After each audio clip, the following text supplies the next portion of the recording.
कैसे हैं आप सब? बहुत बढ़िया होंगे आई थिंक, क्योंकि आपका रिजल्ट आ चुका है और आप सभी पास हो चुके हो। तो सबसे पहले तो congratulations to all of you for passing CA CPT या फिर सीए फाउंडेशन। देखो, myself CA Pankaj Sarawagi, I am a chartered accountant और सिंस 2009 मैं टीचिंग लाइन में हूं और सिंस 2009 सीए इंटरमीडिएट में मैं 2 सब्जेक्ट टीच करता हूं। पहले एक ही होता था कॉस्ट एंड एफएम, लेकिन अब न्यू सिलेबस 2017 के अकॉर्डिंगली उसके 2 सब्जेक्ट हो गए। ग्रुप 1 में paper number 3 cost and management accounting और ग्रुप 2 में paper number 8 that is financial management and economics of finance. और हाईएस्ट जो मार्क्स है that is 95 marks in my subject of one of my student that is Astha Juneja. Highest marks जो है that is 95 and I am expecting from you कि आप इस 95 के level को क्रॉस करोगे। तो इसी के साथ देखो, हम यहाँ पे जो डिस्कशन आज स्टार्ट करने वाले हैं that will be paper number 3 CA intermediate का ग्रुप 1 का कॉस्ट एंड मैनेजमेंट अकाउंट। देखो जी, आपका जो सीए इंटरमीडिएट है उसका जो ग्रुप 1 है उसका जो पेपर नंबर 3 है उसका नाम है कॉस्ट एंड मैनेजमेंट अकाउंट। आज हम आपका ये जो पेपर नंबर 3 है कॉस्ट एंड मैनेजमेंट अकाउंटिंग, इसके सिलेबस को डिस्कस करने वाले हैं कि ये कॉस्ट एंड मैनेजमेंट अकाउंटिंग जो है इसमें हमें क्या क्या पढ़ना है, कितने चैप्टर हैं, किस तरीके से पेपर में आपसे क्वेश्चंस पूछे जाएंगे, कौन से चैप्टर की क्या वेटेज है, कौन से चैप्टर में से थ्योरी पूछी जाएगी, कौन से चैप्टर में से प्रैक्टिकल पूछा जाएगा। ये सारी चीजें हम आज डिस्कस करने वाले हैं। देखो, सबसे पहले अगर बात करें तो देखो, नो डाउट आप सभी का टारगेट क्या होता है, एग्जाम में अच्छे नंबर से पास होना। तो सबसे पहले मैं आपको यही बात बताना चाहूंगा कि हमारा ये जो कॉस्ट एंड मैनेजमेंट अकाउंटिंग का एग्जाम होगा उसका पैटर्न क्या होगा। हमारा जो कॉस्ट एंड मैनेजमेंट अकाउंटिंग का पेपर होगा उसमें टोटलिटी में आपको 6 क्वेश्चंस दिखाई देंगे। टोटलिटी में आपको 6 क्वेश्चंस दिखाई देंगे। अगर मैं उन 6 क्वेश्चंस की बात करूं तो क्वेश्चन नंबर 1 जो होगा that will be compulsory. Question number 1 जो होगा that will be compulsory. Sir कितने मार्क्स का होगा? Question number 1 will be of 20 marks. क्या सर 20 मार्क्स का एक सिंगल क्वेश्चन होगा? ऑफ कोर्स नहीं, इसमें 4 पार्ट होंगे।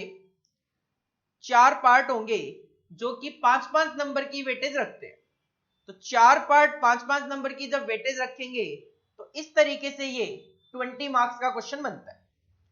चैप्टर भी अलग अलग होते हैं, लाइक पहले चैप्टर में से अगर पहला क्वेश्चन है, 5वें चैप्टर में से दूसरा क्वेश्चन हो सकता है और 10वें चैप्टर में से तीसरा पार्ट हो सकता है। तो इस तरीके से चैप्टर भी अलग अलग होते हैं और 4 क्वेश्चन आपसे पूछे जाएंगे 5-5 नंबर की वेटेज के साथ। सर ये क्वेश्चन नंबर 1 प्रैक्टिकल आता है कि थ्योरेटिकल आता है? बेटा देखो, ये आता है प्योर प्रैक्टिकल। 20 मार्क्स का पूरा 5-5 नंबर के 4 पार्ट क्वेश्चन नंबर 1 प्रैक्टिकल होगा। बाकी बच गए 6 में से 2 to 6। Question number 2 to 6, sir इसकी वेटेज कितनी रहती है? इसकी वेटेज भी हर एक क्वेश्चन की 20 मार्क्स की वेटेज है, 20 मार्क्स ईच। तभी तो होगा क्या, आप इन 5 क्वेश्चंस में से, ये टोटलिटी में कितने क्वेश्चन है? 5। इनमें से आपको अटेम्प्ट कितने करने हैं? केवल और केवल 4 क्वेश्चन ही अपने को अटेम्प्ट करने हैं।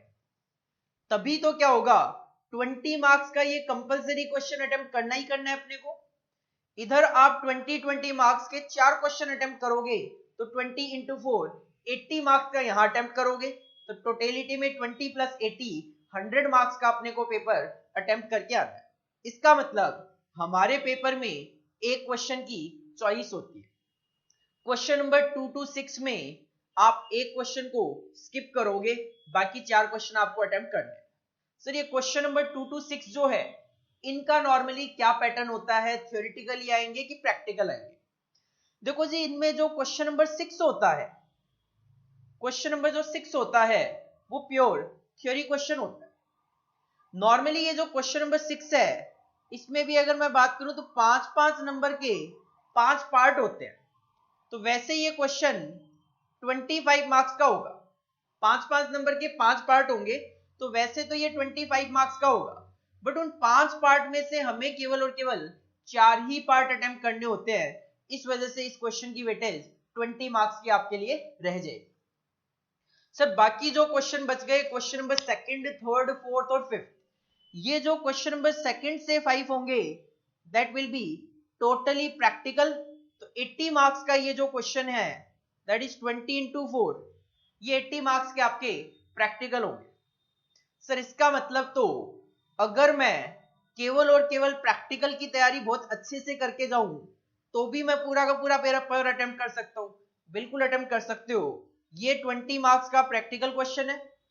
यहाँ पे 2 to 6 में आपको 4 क्वेश्चन अटेम्प्ट करने हैं, जिसमें 2 to 5 जो है 20 into 4 4 क्वेश्चन आपके प्रैक्टिकल है। तो मैं 20 मार्क्स का ये, 80 मार्क्स का ये अगर अटेम्प्ट करता हूं तो 100 मार्क्स का आप प्रैक्टिकल अटेम्प्ट करते हुए चल सकते हो। लेकिन आपको थ्योरी भी पढ़नी पड़ेगी।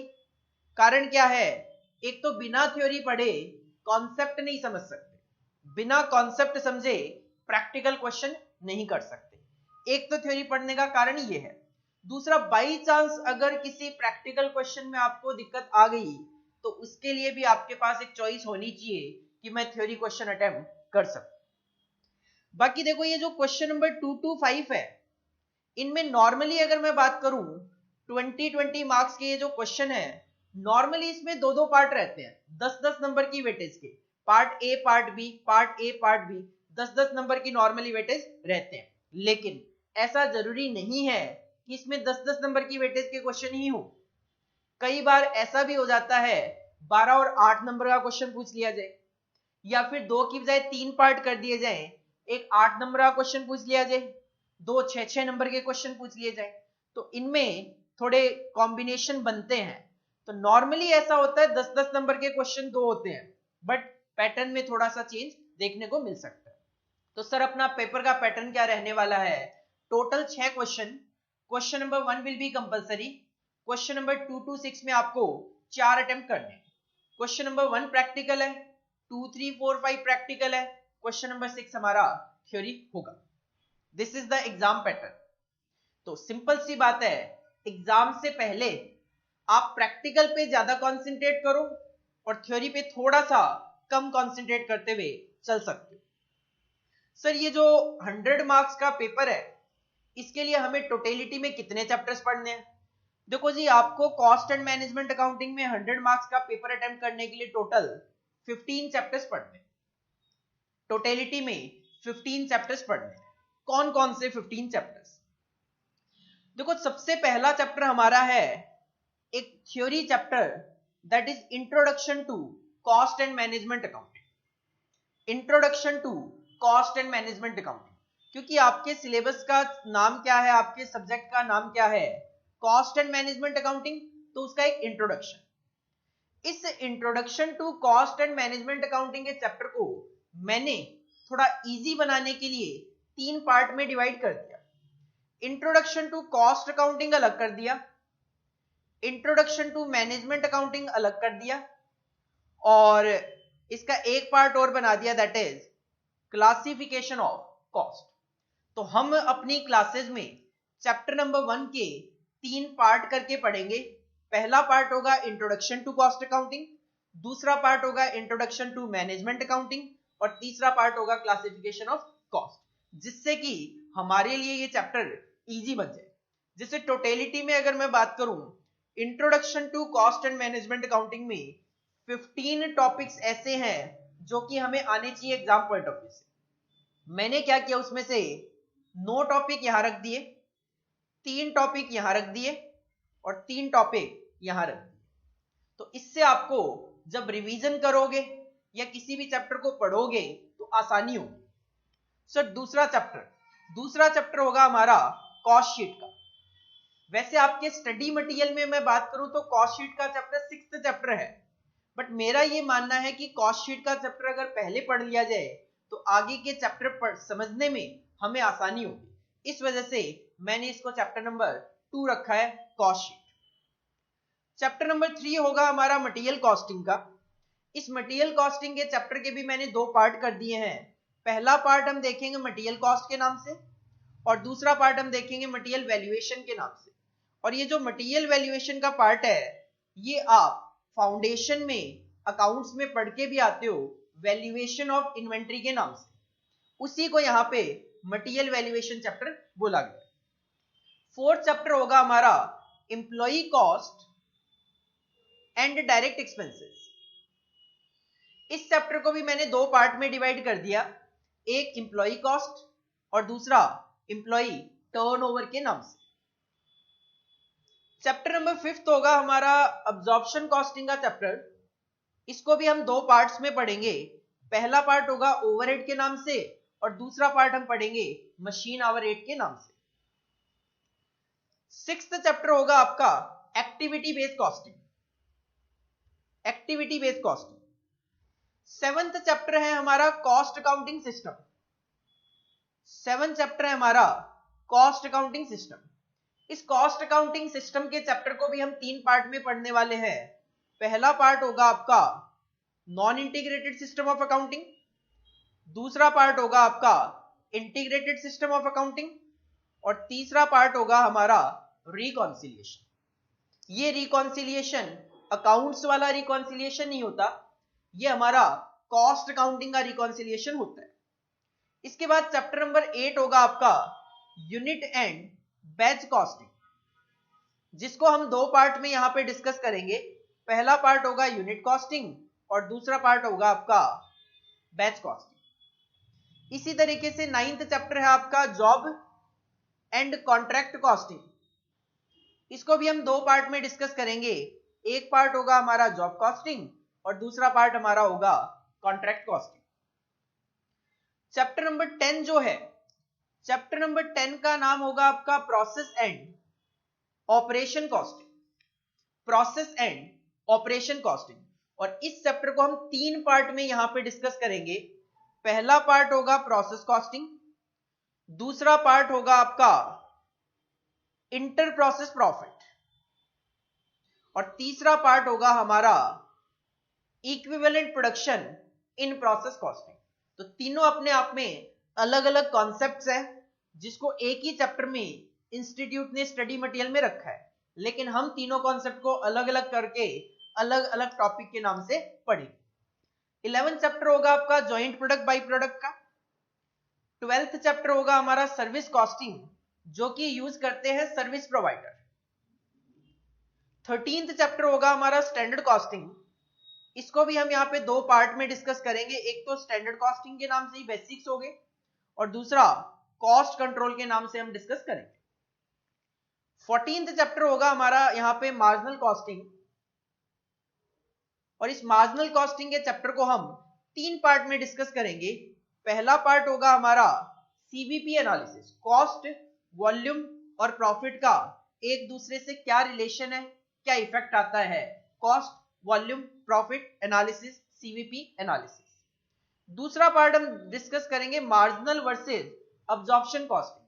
अब्जॉर्प्शन कॉस्टिंग चैप्टर नंबर 5 आप देखोगे, और मार्जिनल कॉस्टिंग यहां पे हम देखेंगे। तो एक मार्जिनल वर्सेस अब्जॉर्प्शन कॉस्टिंग का टॉपिक है जो हम अलग से डिस्कस करेंगे, और एक टॉपिक छोटा सा होगा आपका की फैक्टर का। तो मार्जिनल कॉस्टिंग के चैप्टर को हम 3 पार्ट में डिस्कस करेंगे। पहला होगा सीवीपी एनालिसिस, दूसरा मार्जिनल वर्सेस अब्जॉर्प्शन कॉस्टिंग, और तीसरा की factor.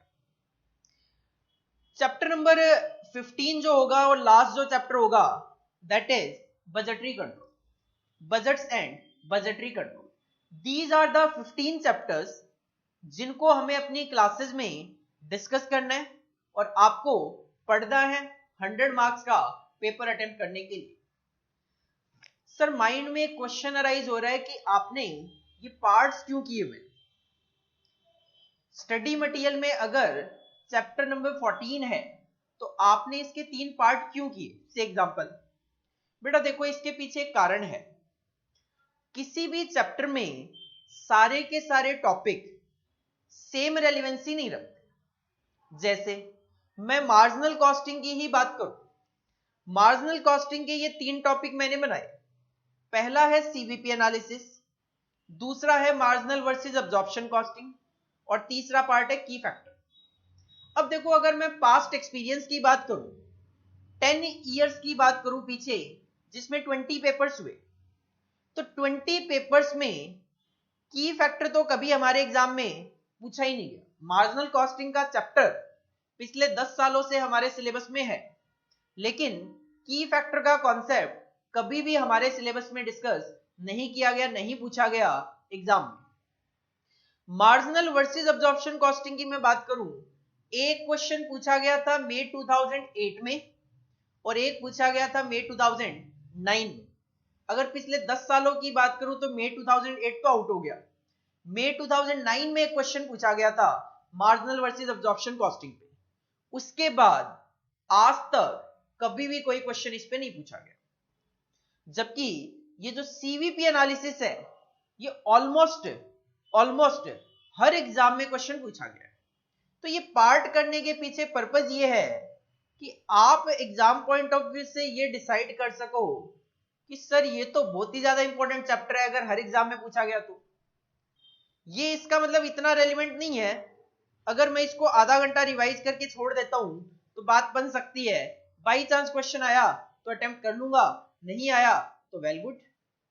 Marginal versus absorption costing मई 2009 में आया, अगर पिछले 9-10 सालों से नहीं आया तो इसका मतलब आने के चांसेस तो इसके भी बहुत कम है। तो इसका मतलब मुझे इस पार्ट पे तो ज्यादा कॉन्सेंट्रेट करना चाहिए, और इन पार्ट पे मुझे थोड़ा कम कॉन्सेंट्रेट भी करूंगा तो चलेगा। ये इंपॉर्टेंस से डिसाइड करने के पॉइंट ऑफ व्यू से ही मैंने चैप्टर्स के पार्ट कर दिए। जो बहुत ज्यादा लेंथी चैप्टर्स थे उनके पार्ट कर दिए, या छोटे भी चैप्टर थे और मुझे अगर लगा कि इसमें यार ये टॉपिक तो ज्यादा इंपॉर्टेंट नहीं है क्योंकि एग्जाम में नहीं पूछा जाता, तो मैंने इंपॉर्टेंट वाले टॉपिक को एक पार्ट में रख दिया और जो थोड़े कम इंपॉर्टेंट है उसको दूसरे पार्ट में रख दिया। और आपका ये जो सिलेबस है, टोटलिटी में बात करें तो टोटलिटी में ये आपका सिलेबस है। Cost and management accounting 100 marks का पेपर का पैटर्न हमने डिस्कस किया। इसके लिए आपको टोटलिटी में 15 चैप्टर्स यहां पे पढ़ने हैं। चैप्टर के नाम जो मैंने पीछे आपको अभी दिखाए वही है। आप देखो यहां पे ध्यान से, चैप्टर नंबर 1 जो था उसके मैंने 3 पार्ट किए। नॉर्मली ये जो 3 पार्ट है तीनों ही सेम रेलिवेंसी रखते हैं। थ्योरेटिकली इसमें से क्वेश्चन पूछा जाता है। टी का मतलब है थ्योरी और पी का मतलब है प्रैक्टिकल। जो चैप्टर नंबर 1 है जिसके मैंने 3 पार्ट किए हुए हैं, तीनों ही सेम रेलिवेंसी रखते हैं। आपके एग्जाम में चैप्टर नंबर 1 में से 4 to 5 मार्क्स का थ्योरी क्वेश्चन आ सकता है। इसी तरीके से 1A जो पार्ट होगा आपका, उसमें से भी 4 to 5 मार्क्स का क्वेश्चन आ सकता है, वो भी थ्योरी। लेकिन ये जो चैप्टर 1B है, इसमें से देखो वेटेज तो 4 to 5 मार्क्स की ही बनती है, बट इसमें प्रैक्टिकल क्वेश्चन भी बनता है और थ्योरी भी बनता है। तो प्रैक्टिकल भी पूछा जा सकता है, थ्योरी भी पूछा जा सकता है। इसका मतलब इन 2 पार्ट में मुझे थ्योरेटिकली माइंड सेट करना है, इसमें प्रैक्टिकल और थ्योरी दोनों। सेकंड जो चैप्टर है देखो, कॉस्ट शीट। स्टार जो है, जितने ज्यादा स्टार उतनी ज्यादा इंपॉर्टेंस। इसके साथ 4 स्टार लगाए हैं मैंने। Cost sheet is a most important chapter. एक तो बेसिक से समझने के लिए, दूसरा अभी तक 2 पेपर हो चुके हैं, मई 2018 और नवंबर 2018। दोनों में ही एग्जाम में 10-10 नंबर का क्वेश्चन पूछा गया और इसमें से प्रैक्टिकल क्वेश्चन बनता है। तो कॉस्ट शीट के चैप्टर की वेटेज है 10 मार्क्स की और इसमें से प्रैक्टिकल क्वेश्चन ही आपके एग्जाम में बनता है, थ्योरेटिकल क्वेश्चन इसमें से नहीं बनता। इसका मतलब इस चैप्टर में मुझे प्रैक्टिकली कॉन्सेंट्रेट करते हुए चलना है। Third chapter is also important. Third chapter जो है वो भी आपका इंपॉर्टेंट है।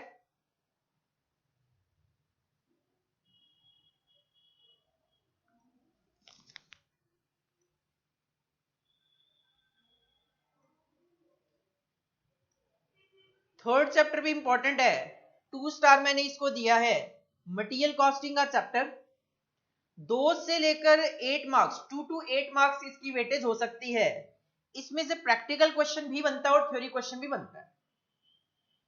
लेकिन आप देखो मैंने 3 जो चैप्टर है थर्ड उसके 2 पार्ट किए, जिसमें ये पार्ट तो ज्यादा इंपॉर्टेंट है और ये पार्ट कम इंपॉर्टेंट है।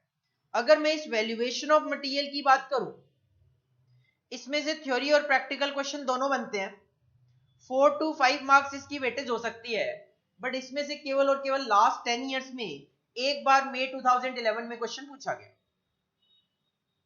फोर्थ चैप्टर आप देखोगे सेम इंपॉर्टेंस है, employee cost, employee turnover. Employee cost में से 3 to 8 मार्क्स का क्वेश्चन बनता है, एम्प्लॉय टर्नओवर में से 5 to 10 मार्क्स का क्वेश्चन बनता है।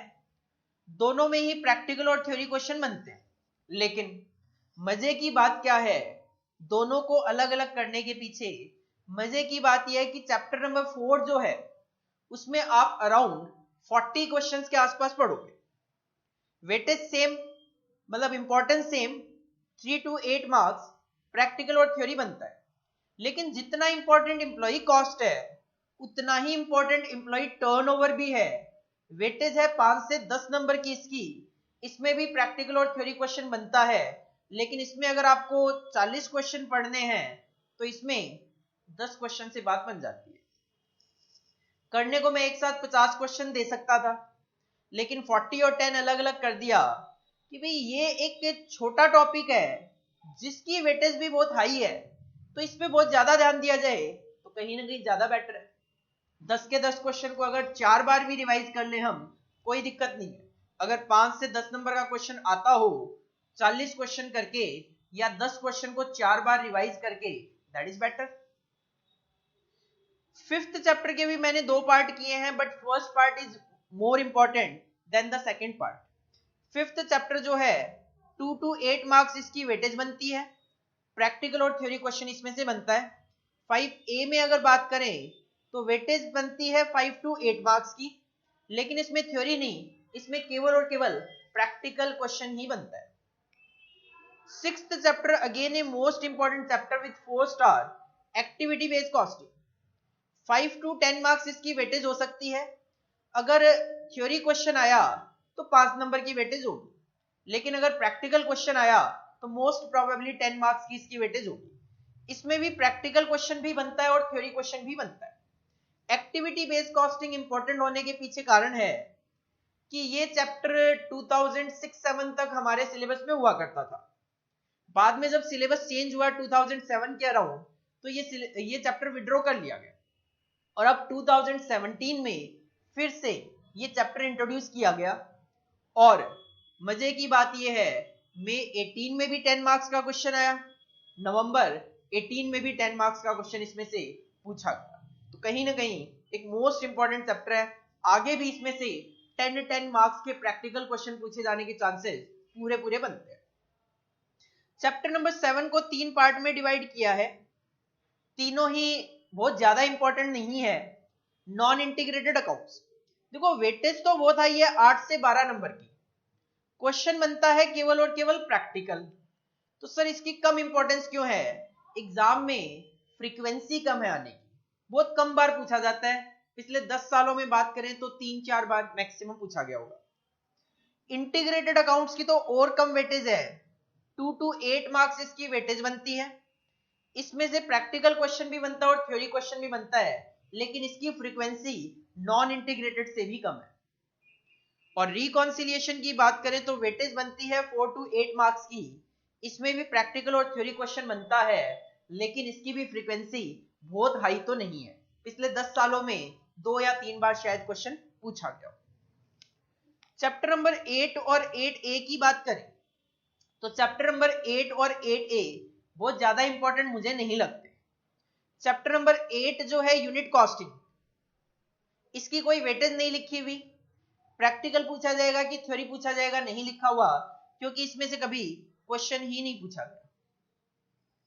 बैच कॉस्टिंग की अगर मैं बात करूं तो देखो बैच कॉस्टिंग में से एक बार थ्योरी क्वेश्चन पूछा गया था 2.5 मार्क्स का, short note on batch costing, और एक बार 10 मार्क्स का प्रैक्टिकल क्वेश्चन पूछा गया। तो प्रैक्टिकल और थ्योरी तो बनते हैं, बट पिछले 20 पेपर में केवल और केवल एक ही बार क्वेश्चन पूछा गया, तो मैंने एज सच इसकी भी कोई इंपॉर्टेंस नहीं लिखी है। वैसे भी आप जब मटेरियल कॉस्टिंग का चैप्टर पढ़ लेते हो, उसके बाद बैच कॉस्टिंग जो है उसके कॉन्सेप्ट बिल्कुल सेम चलते हैं जो मटेरियल कॉस्टिंग के होते हैं। तो अगर मुझे मटेरियल कॉस्टिंग आता है तो मैं बैच कॉस्टिंग का जो क्वेश्चन है वो इजीली समझ भी सकता हूं और एग्जाम में अटेम्प्ट भी करके आ सकता हूं।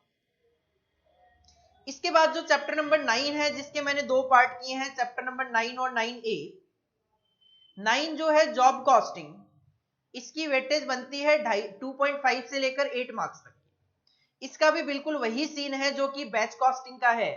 एक बार 2.5 मार्क्स का short note on job costing पूछ लिया और एक बार 8 मार्क्स का इसमें से प्रैक्टिकल क्वेश्चन पूछ लिया। तो बनता है, प्रैक्टिकल क्वेश्चन भी बनता है, थ्योरी क्वेश्चन भी बनता है। लेकिन इसको भी कोई स्टार नहीं देने के पीछे पर्पज ये है कि एक तो 20 पेपर्स में केवल 2 बार क्वेश्चन आया, एक बार थ्योरी क्वेश्चन 2.5 मार्क्स का, एक बार प्रैक्टिकल क्वेश्चन 8 मार्क्स का।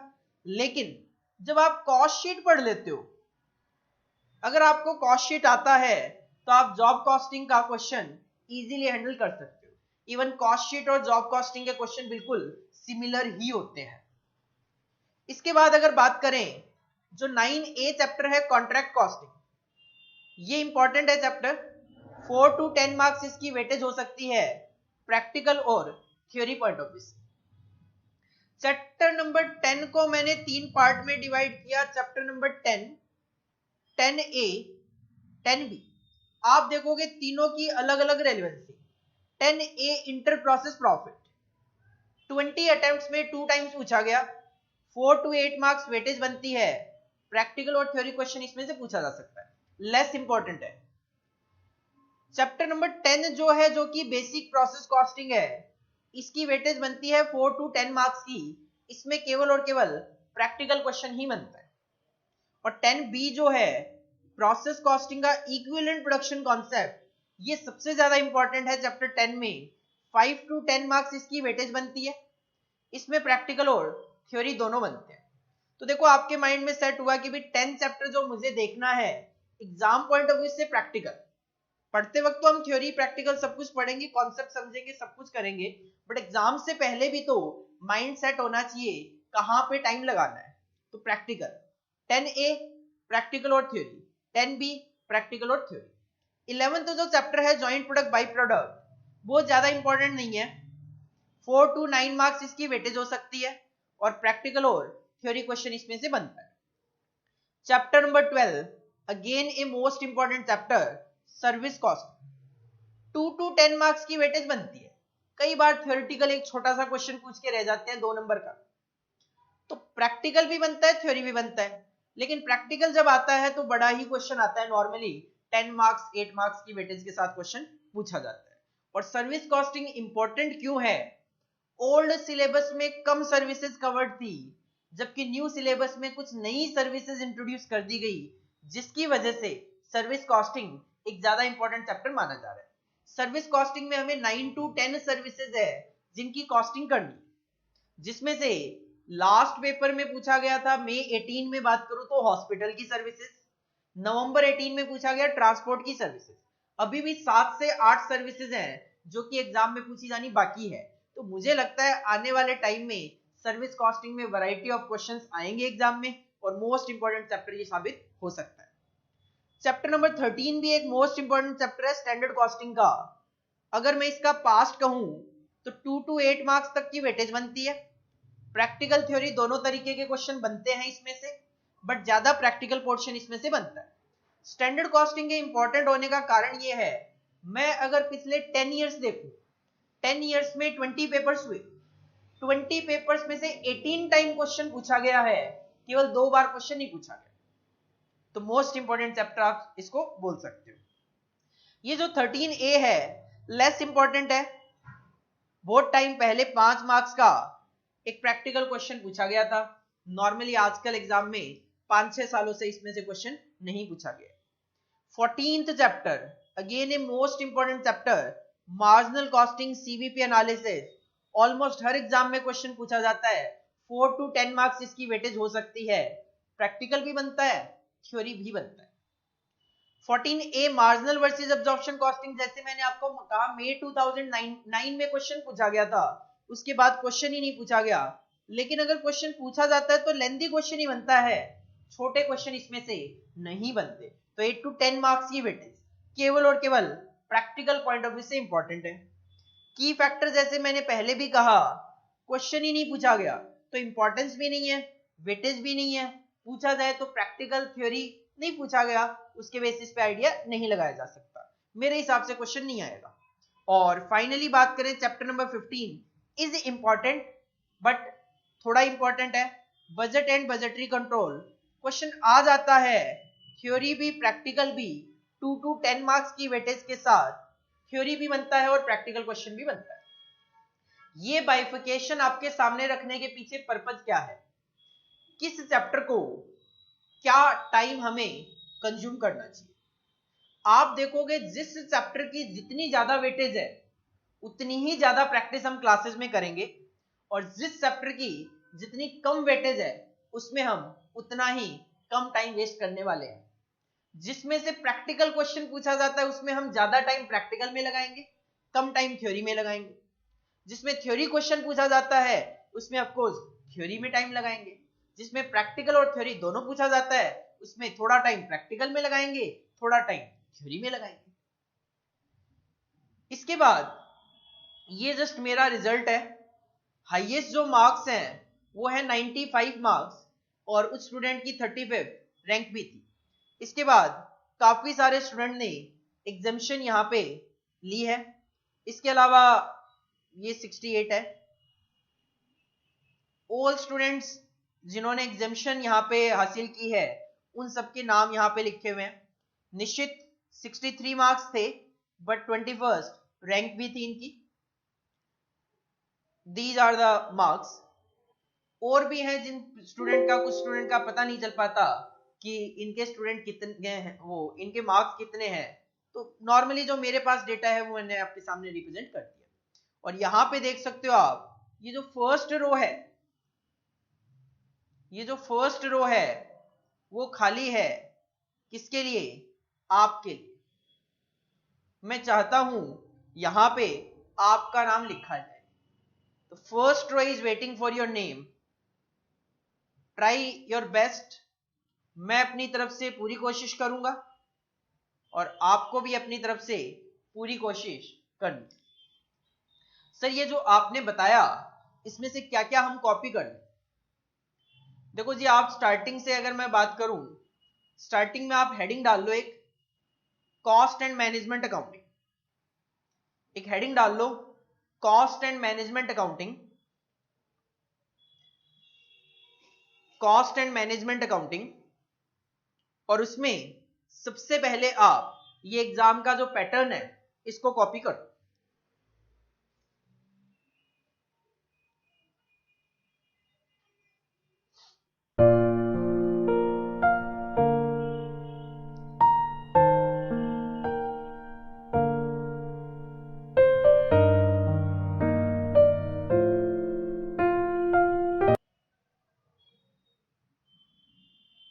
इसके बाद आपको ये चैप्टर्स के नाम लिखने हैं, बट ऐसे अलग अलग लिखने की जरूरत नहीं है। आप ये जो एक साथ सारे के सारे चैप्टर गिवन है ये वाली स्लाइड कॉपी कर लो, जिससे आपको इंपॉर्टेंस भी पता चल जाएगी। साथ में ये जो मैंने स्टार वगैरह लगाए हुए हैं एज इट इज कॉपी कर लो, ताकि आपको आइडिया रहेगा किस चैप्टर की कितनी रेलिवेंसी है। चैप्टर का नाम, चैप्टर की वेटेज, थ्योरी या फिर प्रैक्टिकल, इसको भी एज इट इज आप कॉपी कर लो।